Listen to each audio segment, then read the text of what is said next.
Bodybuilders, tudo bem? Aqui é Rafael Campos e agora estamos no nosso quarto vídeo falando sobre os indicados do Oscar para a categoria fotografia. Estou aqui de volta com a Amanda. A gente já conversou um pouquinho sobre neuroarquitetura e a gente está hoje falando um pouco agora sobre Amor Sublime Amor, esse musical que ele é muito legal porque ele vai tratar diversos elementos, tanto de música quanto de romance, quanto uma historiografia bem interessante se você gosta da história americana, que a gente vai falar um pouquinho sobre ela também, beleza? Então, Amanda, seja muito bem-vinda e eu queria saber de você, em termos gerais, o que você achou do filme Amor Sublime Amor?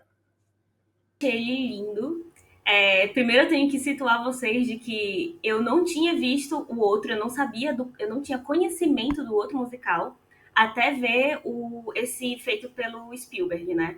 E assim, pra mim eu achei incrível e eu fui atrás pra ver depois que a fotografia dele é maravilhosa, me encantou, né? Então depois que eu vi como esse musical, eu fui pesquisar e eu percebi que ele era uma adaptação de uma adaptação, né? Então ele veio da Broadway, do teatro, foi pro cinema e agora está de novo no cinema. E eu, sinceramente, eu não vi o outro, tá? O primeiro, mas eu vi trechos. E o pouco que eu vi, eu posso dizer que o do Spielberg consegue superar o antigo. Apesar do antigo, apesar de ter muitos fãs, né, do antigo, ele é muito bom, ele foi épico para a época, mas o do Spielberg ele consegue trazer uma humanização incrível por conta da nossa tecnologia, né? Das câmeras, dos estudos cinematográficos, enfim. E eu achei maravilhoso. Uma coisa que é bem interessante de também, né, contextualizar pra galera é que realmente como esse filme foi baseado num outro que, por se consequência, foi baseado num show da Broadway, você percebe bastante isso no filme, porque ele tem uma dinâmica muito diferente. Normalmente, quando a gente se vê alguns musicais, você percebe que tem uma linha de conversa e as músicas elas são inseridas em alguns pontos específicos, mas já no caso desse filme, a música ela é muito mais presente do que a parte não musicada. Você percebe bastante esse elemento, principalmente pela passagem desse tipo de um para o outro. Tanto que no de Macbeth, que eu falei no último, ele também foi baseado na história de Shakespeare, sendo que o filme ele é estupidamente teatralizado. Você percebe muitos elementos do teatro no filme, como se realmente tivesse realmente eles apresentando o teatro e sendo filmado com ângulos diferentes. Então eu acho isso bem interessante. Então, assim, se você gosta de musicais, aqueles que você iria no teatro assistir a galera realmente interpretando, cantando, dançando, é perfeito. Se você não gosta tanto dessa questão assim de mais música, mais filme, talvez não seja tanto o seu estilo, porém é algo assim que é bem fechadinho e as músicas elas são inseridas de uma maneira muito bem colocada, né? Como a Amanda colocou aqui no, nessa questão. Sim. É muito legal ressaltar isso mesmo, Rafael, porque o filme é muito característico do filme essa teatralidade. E eles não têm medo de daquilo é falso, sabe? Aquilo parece um cenário. Eles não têm medo, eles não querem esconder que aquilo é um cenário. E eu acho que isso é um respeito que o Spielberg tem com a lembrança afetiva dele, porque afinal de contas tem uma historinha, né, que o pai dele deu todos o conto para ele, levou ele na Broadway, tem toda uma história assim, então ele tem essa representação da infância dele e eu provavelmente ele quis passar isso e ficou muito interessante, porque pouquíssimos são os filmes de musicais que eles tentam levar o teatro para dentro do cinema. Geralmente é o contrário. Eles querem levar o cinema para dentro do teatro, sabe? E ele foi muito feliz nisso. E é bem legal uma coisa que você até comentou agora sobre essa questão da transposição, porque normalmente, como você falou assim, é muito comum você ver muitos filmes virando musicais na Broadway e não o contrário. Tanto que muitos clássicos, tanto dos anos 80, anos 90, Disney, você vê assim, a rodo na Broadway, essa transposição ao contrário. Eu acho isso realmente bem legal. E Amanda, uma coisa que a gente conversou no nosso último podcast E aí eu vou aproveitar e trazer esse gancho para cá. Não sei se você sabe, mas Amor Sublime Amor também está concorrendo a melhor figurino no Oscar. E eu queria saber de você então, você concorda com essa indicação? Totalmente, totalmente. O figurino é maravilhoso. E eu digo que o figurino, pra mim, nesse filme, ele foi um complemento do cenário. Principalmente nos pontos altos das músicas, sabe? Ressaltando aqui uma cena incrível que no primeiro filme eu sei que era no telhado e eles passaram agora pro chão, que é aquela parte das meninas que cantam América e dançam América. Gente, que fantástico aquele figurino, tipo, aquela virada de saia. Eles foram muito felizes nos estilos de roupa que eles colocam, trazer a ideia das roupas dos anos 50, mas colocar debaixo da saia das meninas aquelas coisas mais espanholas, sabe? A forma como elas jogavam as pernas e o figurino fazia com que as cores se espalhassem, parecia que criava vida, sabe? Nossa, o figurino foi maravilhoso. E sem falar que eles usam isso tanto no figurino quanto na própria iluminação das cenas, a distinção das cores. É muito presente o azul e o vermelho, sempre mostrando: olha, esse daqui é a gangue nova-iorquina e esse daqui é a gangue porto-riquense. E eles mostram isso no figurino das mulheres também. Eles separam. Então, o azul é o representante do figurino dos americanos, né? Dos americanos não, eles são. Como é o nome? Ai, gente. Esqueci agora, Rafael. É, um representando mais a bandeira americana e o outro representando mais a cultura alegre porto-riquenha, né? Porto-riquenha, é. E assim, essa situação dos dois, da diferença das cores dentro do figurino, fica lindo tanto nessa dança, né? Que não tem essa diferença de cor na dança em si, porque são só os porto-riquenhos de lá dançando, mas na parte do baile, voltando um pouco nas cenas, na parte do baile, em que tem as danças dos americanos, e todos de azul, com roupas azuis, né, tons azuis, e eles já com os porto-riquenhos já com os tons mais amarelos, vermelhos, laranjas, né? O tipo de roupa também, tu percebe que nos porto-riquenhos, além da cor ser mais alegre, ele tem, lembra aquelas coisas espanholas, afinal de contas, Porto Rico era colônia espanhola, né? Na história, mas os americanos que estão com azul, eles estão com aquelas roupas um pouco mais modernas, são mais lisas, as meninas, a saia das meninas é mais reta, não tem tantos babados, é uma coisa um pouco mais fria, que ressalta muito a herança holandesa, inglesa, né, que eles têm, que eles trouxeram, os imigrantes trouxeram para cá, né, e assim, é bem legal ver, o figurino, gente, é maravilhoso.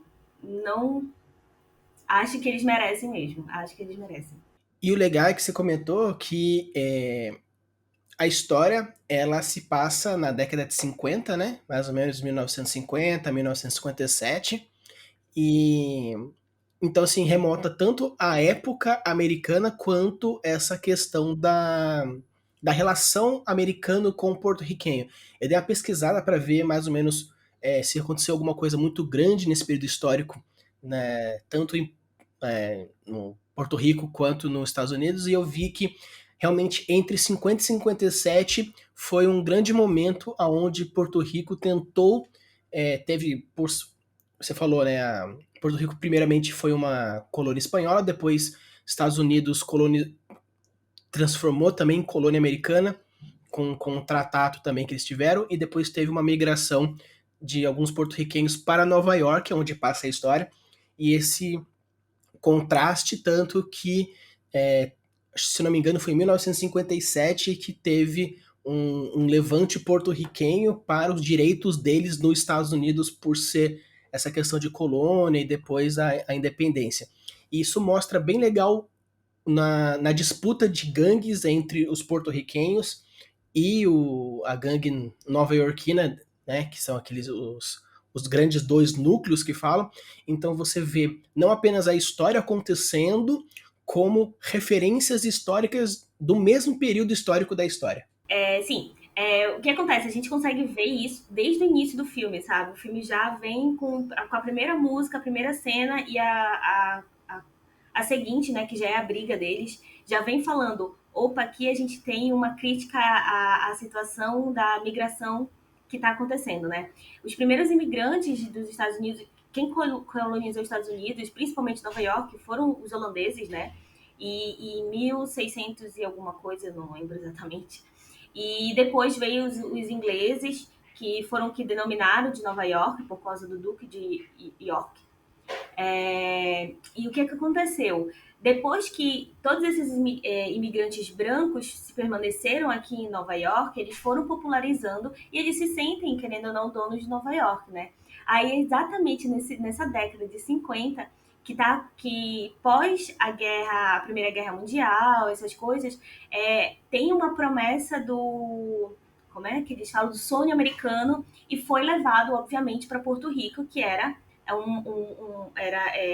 até então, na verdade até hoje, eles são considerados o 51º estado, mas eles não são estados dos Estados Unidos, tá? Eles são como se fosse, não é colônia também, né? Porque eles são uma república, mas eles são, tipo, cidadãos americanos. Se eu não me engano, foi a lei, eu anotei aqui, foi a lei Jones, de 1917, que ele concede a porto-riquenhos a cidadania americana. Então, teoricamente, os porto-riquenhos são mais americanos do que os descendentes dos ingleses e holandeses, né? Só que, infelizmente, enfim, isso não era muito dito naquela época, né?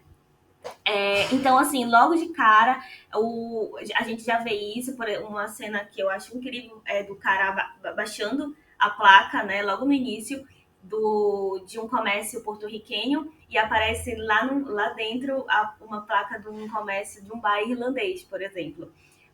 Já falando assim, olha, os nossos irlandeses, os nossos imigrantes brancos, eles estão saindo daqui e, teoricamente, estão sendo expulsos por causa dos imigrantes porto-riquenos que estão chegando.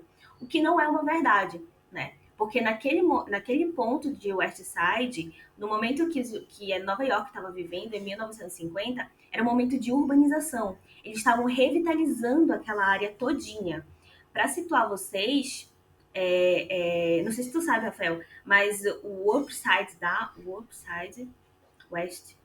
Up e West Side, ele fica pertinho da Broadway. Ele é entre o Central Park e o Rio o Hudson. E isso quer dizer que, tipo, ali era um ponto-chave para o governo naquela época. Opa, deixa eu colocar aqui as pessoas que eu quero, tipo, as pessoas que têm poder, que têm grana. Hoje em dia é um bairro lá de Nova York muito bem popularizado, muito bem. É caro morar por lá, né? Então, é muito bem localizado, perdão.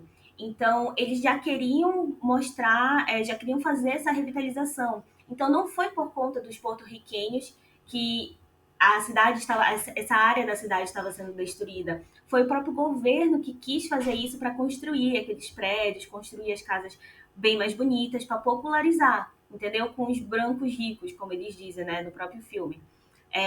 Então, tipo, há essa falta de comunicação do governo para a população pobre, para a população que eles falam industrial, né? Aliás, que são servidores industriais dali, para falar, olha, vocês vão ser relocados para outro local. E isso é muito legal porque a gente vê hoje acontecendo a mesma coisa. Tipo, uma crítica que foi dos anos 50, que aconteceu nos anos 50, acontece até nos dias de hoje, sabe? Enfim, é bem interessante essa situação que acontece. Sim, e é legal porque, assim, você pega um filme que, assim, é relativamente despretensioso, porque é um romance musicalizado da Broadway, mas você consegue perceber questões históricas, questões arquitetônicas, questões sociais, questões em diversos pontos aonde ele não precisa necessariamente ficar explicando para você, isso aconteceu por causa disso, aquele outro, você consegue achar, como você comentou, uma hora que ele tira a placa, que ele joga uma tinta, na cara da bandeira porto-riquenha, você percebe na maneira de falar, tanto que vira e mexe, quando os porto-riquenhos começam a esbravejar e começam a misturar o inglês com o espanhol, os caras falam, inglês, por favor, né? Como é tipo assim, dane-se a tua língua, você tá na minha terra, tem que falar a maneira que eu entenda. Né? Então você percebe, assim, muitos pontos históricos, preconceitos sociais, muitos pontos simplesmente em pequenas inserçõezinhas na história e nos diálogos que vão colocando lá. É uma coisa que eu queria ressaltar é que eu gosto muito, viu, gente, de Nova York, assim, então eu estudei muito a urbanização de Nova York.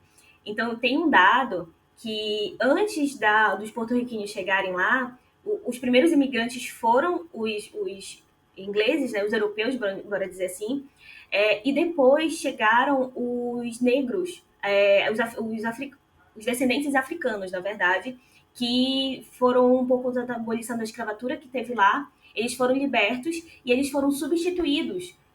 Por exemplo, teve uma lei na época nos Estados Unidos que você, libertando um escravo, você ganhava $300, alguma coisa assim, mas o escravo não poderia estar machucado, né? Deveria ter todos os dentes e ele iria direto trabalhar na indústria. Ou seja, acabou ocorrendo que a população branca imigrante que trabalhava nas indústrias, elas foram substituídas pela população negra.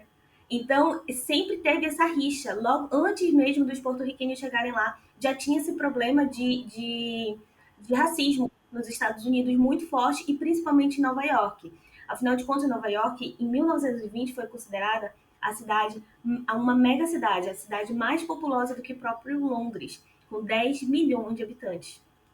Então você imagina, 10 milhões de habitantes numa cidade minúscula, naquela época, em 1920, no meio do pós-guerra, no meio da Primeira Guerra Mundial, tentando pegar um pouco da indústria, enfim, eram muitos problemas sociais e tinha muito a guerra dos brancos ricos com os brancos da indústria e os brancos da indústria contra os negros que tinham acabado de ser libertos.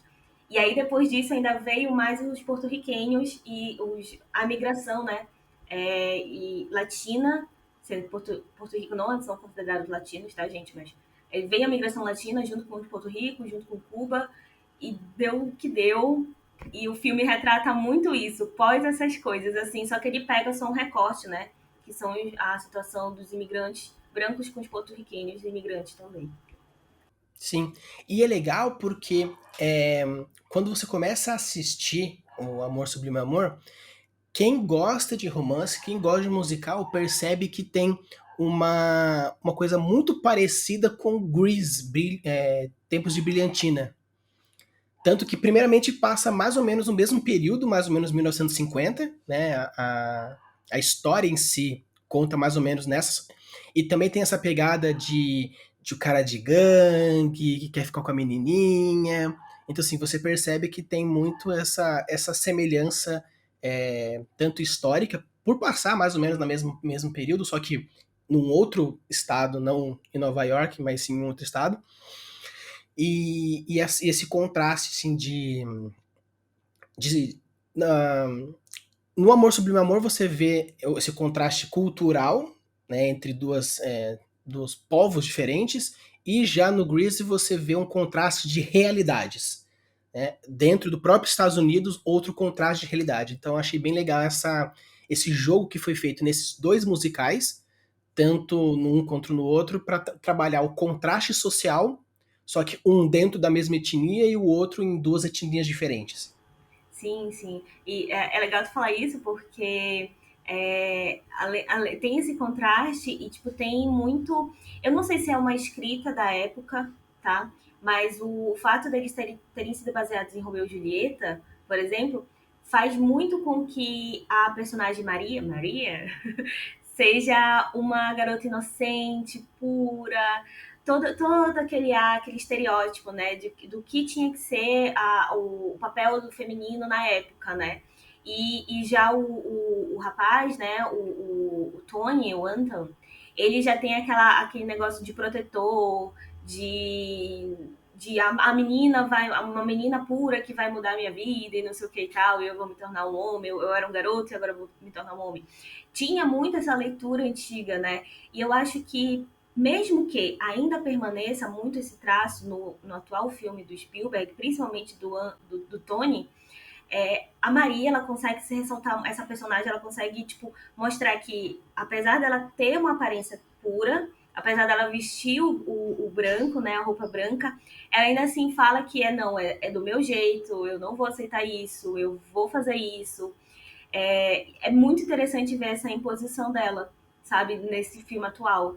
Eu acho que foi um, uma ótima atualização de leitura dos diretores, sabe? Eles foram muito felizes nisso, nessa Sim, situação. e você percebe não apenas na fala que ela tem tanto com a amiga dela, que é a namorada do irmão, mas também em pequenas coisas, como por exemplo, ela vestindo branco, achando que tá pouco e pega o cinto vermelho, coloca o batom vermelho, que era estereotipado para mulheres da vida, porém para ela era algo, vamos dizer assim, a maquiagem como um todo naquele período, dependendo da cor e do que usava, também era estereotipado, então você percebe essas duas facetas da Maria. E falando nisso, até você pegando uma coisa bem legal, que quando você falou assim, essa meio que releitura de Romeu e Julieta. Quando eu comecei a assistir o filme, pra mim ficou muito claro. É Romeu e Julieta, duas famílias que se odeiam, só que ambientalizadas em Nova York como gangues, e tem o rapaz de um lado, a moça do outro, que, tanto que você for ver, tem vários elementos de Romeu e Julieta. Querem fugir junto, a família se odeia, a história é trágica, é, o ambiente não deixa com que fiquem juntos, são jovens.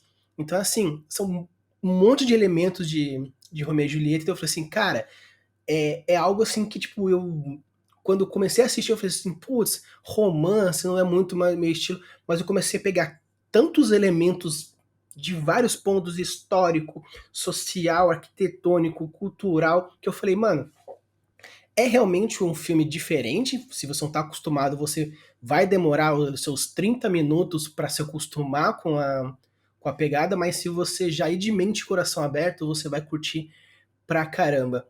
Uma coisa que eu não gostei muito foi que eu não achei o Anton cantando muito bem, não. Eu achei o artista meio fora de tom.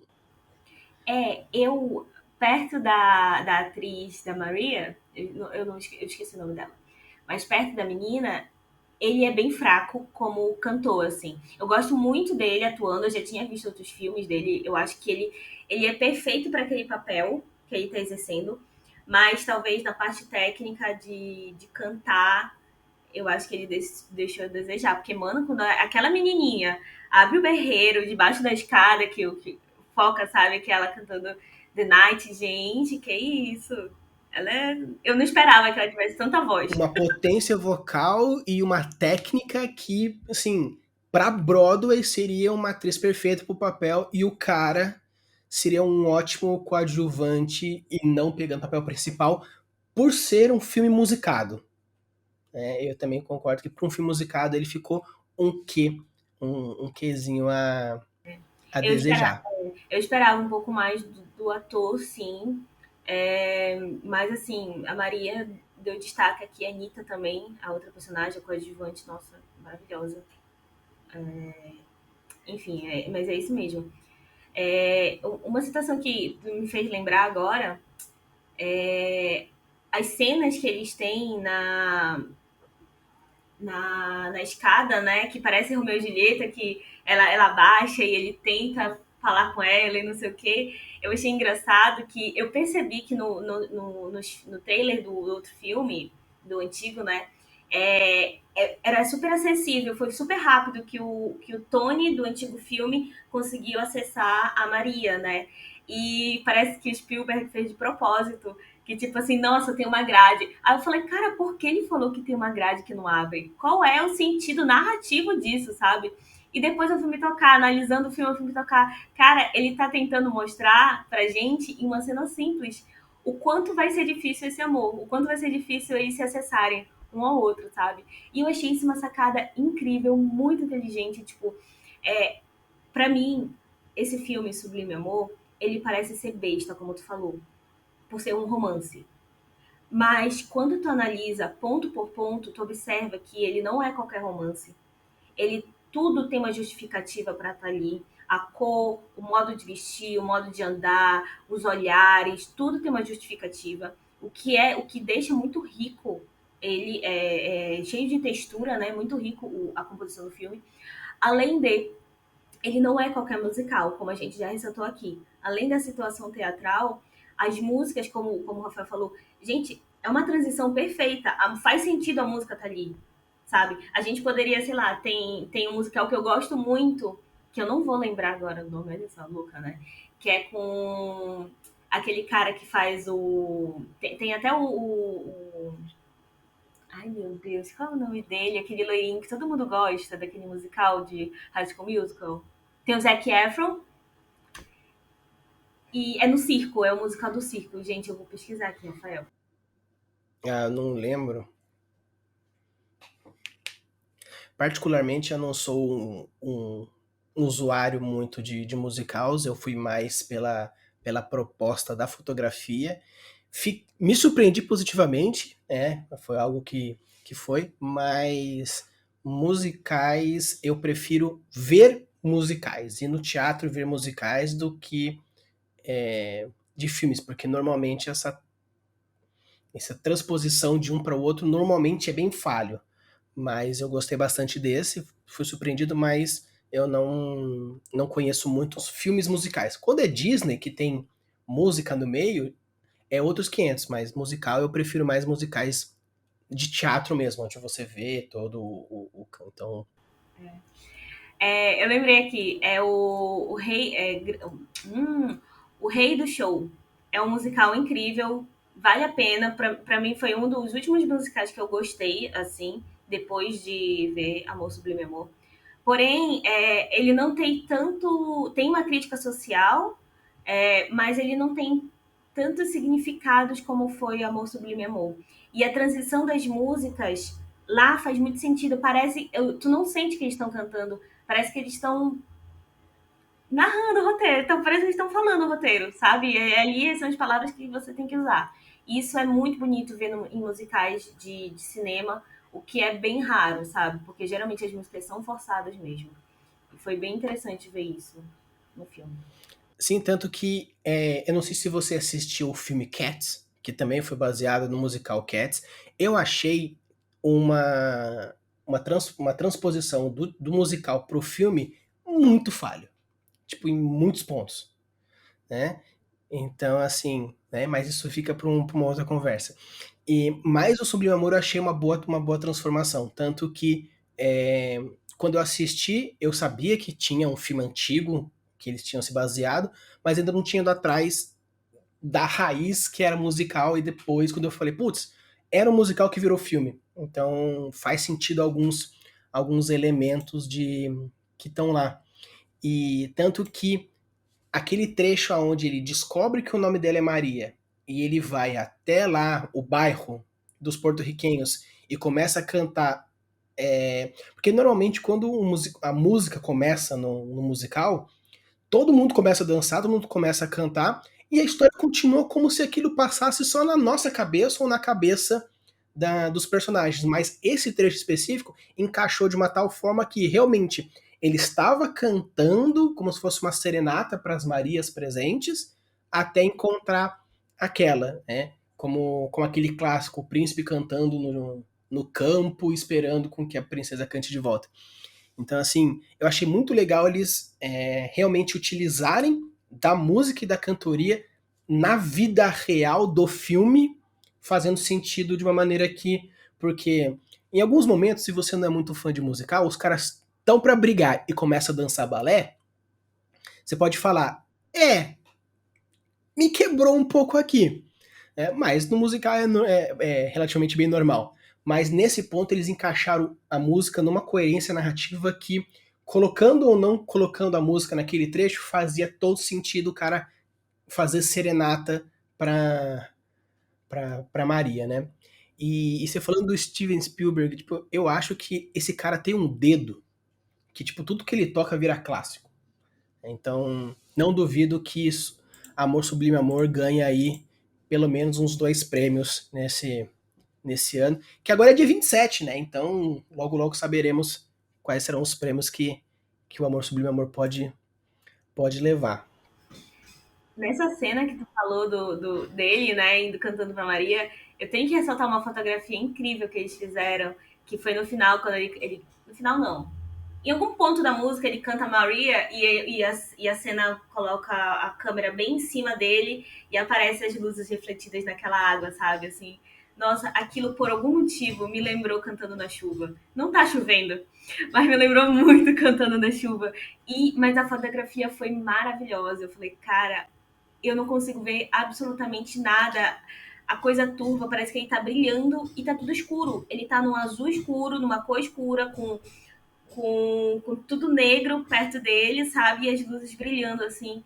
Que fotografia linda. Eu fiquei tipo, uau, Sim, parabéns. e é legal porque se você for pegar, por exemplo, a gente pega um dos filmes que entrou na categoria fotografia, que é Duna, que é estupidamente amplo.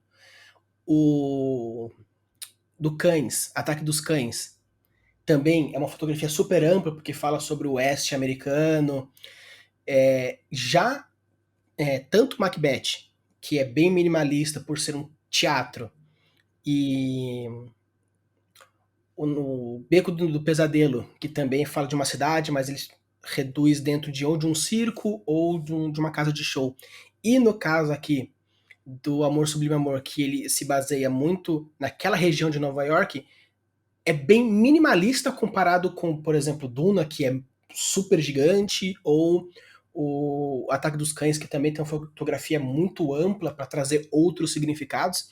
Então, eu gosto muito do jogo de câmeras feito nesse filme do Amor, Sublime Amor, porque ele tem momentos de amplitude para mostrar o ambiente, mas ele sabe usar closes no momento certo, zooms no rosto dos personagens, nos momentos mais românticos, dando aquela aproximação para a gente se aproximar deles. Então, eu achei muito sensível do Spielberg esses momentos de colocar a câmera para cima, para baixo, para o lado, panorâmicas.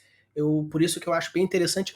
Talvez por pelo Oscar ser muitas vezes alguns votos populares e algumas cartas marcadas, talvez acredito que Sobre Amor não ganhe fotografia porque Duna foi muito chance. Mas eu acho que, de uma maneira mais cult, eu gostei muito mais dos jogos de câmeras do Sublime Amor do que do Duna, por exemplo. Apesar de ser propostas muito diferentes, mas eu gostei bastante dessa sensibilidade que o Spielberg teve em colocar câmeras tremidas em momentos de agitação, câmeras lentas em momentos romance, câmeras suaves em momentos musicais. Eu achei realmente de uma sensibilidade muito boa nesse jogo da fotografia desse filme. Desse filme, né? Quem faz a fotografia dele é um diretor que eu gosto muito, que é o Kaminsky. Ele fez aquele filme, o Resgate do Soldado Brian e o Sonho Americano. E assim, gente, esse diretor, o Kaminsky, ele é incrível para fazer o jogo de, como o Rafael estava falando, né? De jogar perto do rosto e de repente abrir. Ele basicamente ele abre situando todo o cenário para que a gente possa entender qual é a cena que está ocorrendo ali, mas ele não está ligando muito para a cena, ele quer que a gente interaja, que a gente seja humanizado, que a gente entenda o sentimento daquela criatura que está ali, né? Então, o Kaminsky, ele é muito sensível para isso, para essa fotografia. Eu acho que ele deveria muito ganhar o prêmio de fotografia. Duna é muito bonito, mas assim, querendo ou não, Duna tem muitos efeitos visuais, sabe? Ele precisa de muitas camadas visuais. E se a gente for querer pegar uma fotografia no seu cerne de jogo de luz, de câmera, de coisas mais naturais, bora dizer assim, eu acho que Sublime Amor tá muito à frente de Duna. Eu posso. As pessoas podem me odiar aqui, mas é verdade, sabe? Quem gosta de fotografia desse modo, assim, percebe que eles tiveram muito mais trabalho, porque não tem efeitos visuais ali, são pouquíssimos, são filtros que eles colocam. É diferente de Duna, que precisaria de alguns, que precisou de alguns efeitos visuais para fazer aquelas cenas. É maravilhoso. Eu vi Duna no cinema, eu gostei pra caramba. Mas eu acho que Amor Sublime, eu sou o time Amor Sublime Amor, sabe? Eu acho que Eu acho que é um palho duro dependendo de qual é a linha de interpretação que você quer fazer. Porque, por exemplo, eu também apostaria bastante em Macbeth, por exemplo, apesar de ser um simplesmente só preto, branco e fundo, mas a forma como ele retrata o teatro, a forma como ele retrata outros pontos daquele estilo narrativo também faz todo sentido. O que eu achei um pouco injusto dessa categoria é que os 5 filmes que entram são 5 propostas muito diferentes, com fotografias excelentes para sua proposta. Então, assim, eu concordo bastante com você que o pré-produção, o Amor Sublime Amor, a fotografia foi muito mais difícil porque os efeitos físicos são mais fortes, e o pós-produção foi o de Duna por causa da computação gráfica e toda a questão. Então, trabalhar essas duas fotografias é bem difícil. Mas eu acho que realmente é algo bem interessante. E assim, e particularmente, eu gostei demais dessa categoria. Eu acho que eu vou até nos próximos anos ficar mais de olho nessa categoria, porque apesar de melhor ator, melhor atriz, tem vários outros filmes que entram nessa categoria, mas eu gostei bastante da fotografia porque são filmes muito belos dentro da sua essência, todos eles da categoria. Mais algum ponto que você gostaria de abordar que você achou que vale a pena para os nossos ouvintes? Ai, gente, é muita coisa pra falar sobre, sobre esse filme, sério. Ele me fez pensar, refletir sobre muitas coisas.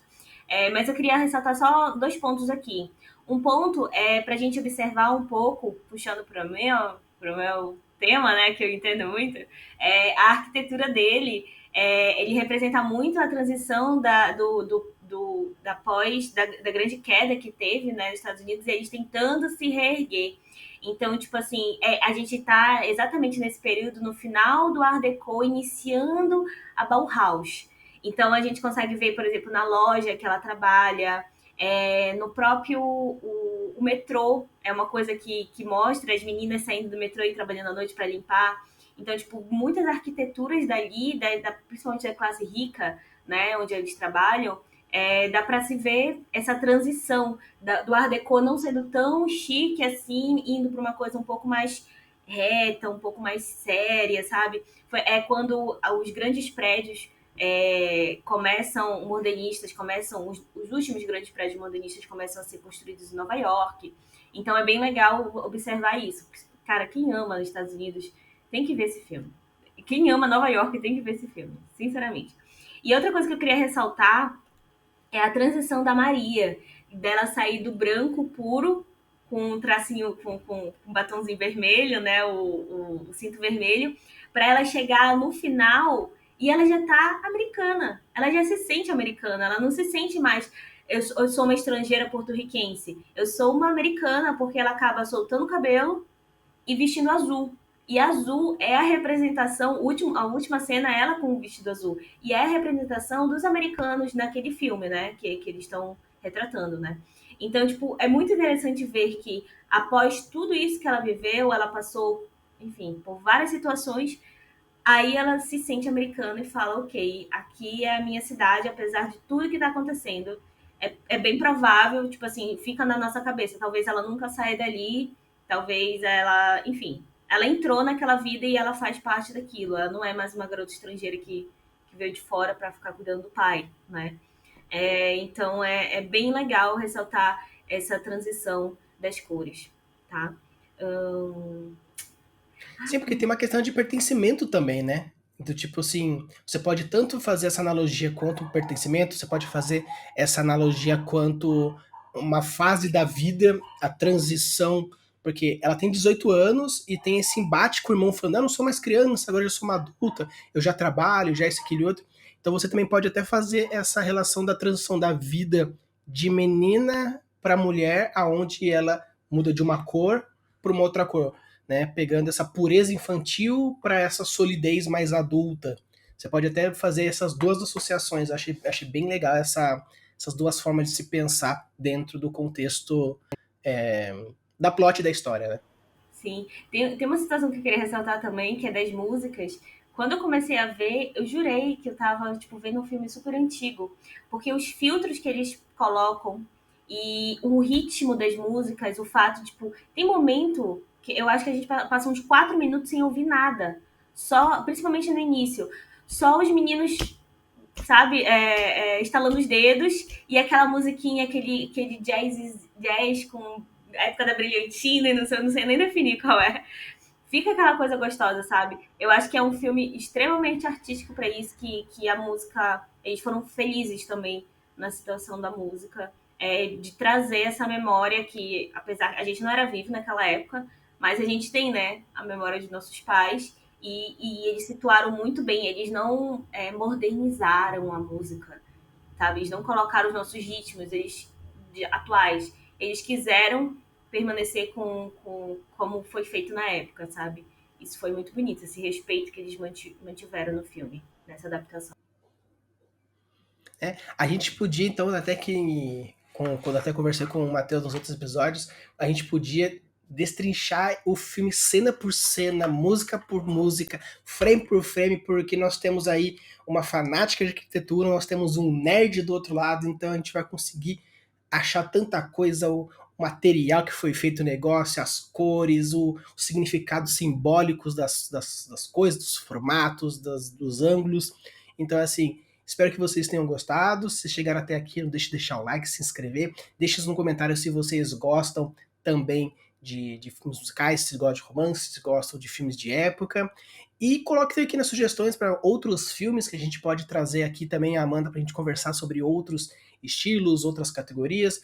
O Oscar vai ser agora dia 27, então não dá tempo da gente fazer alguma review antes do Oscar, mas pós-Oscar a gente pode ver os vencedores de cada categoria e voltar aqui para conversar um pouquinho sobre alguns outros vencedores também de figurino, que eu estou apostando demais em Cruella, não sei se você chegou a ver o filme Nossa, com Cruella, certeza, eu vi umas mas eu 3 estou vezes, apostando tá? demais em Cruella para figurino, apesar de das outras os outros também são bem palho duro, mas eu acho que pelo contexto do filme talvez ganhe mais, mas também é outra conversa para outra coisa, então espero que vocês tenham gostado, não deixe de deixar o like novamente e usem a abuso das suas criações e deixe seus mundos cada vez mais incríveis. Valeu!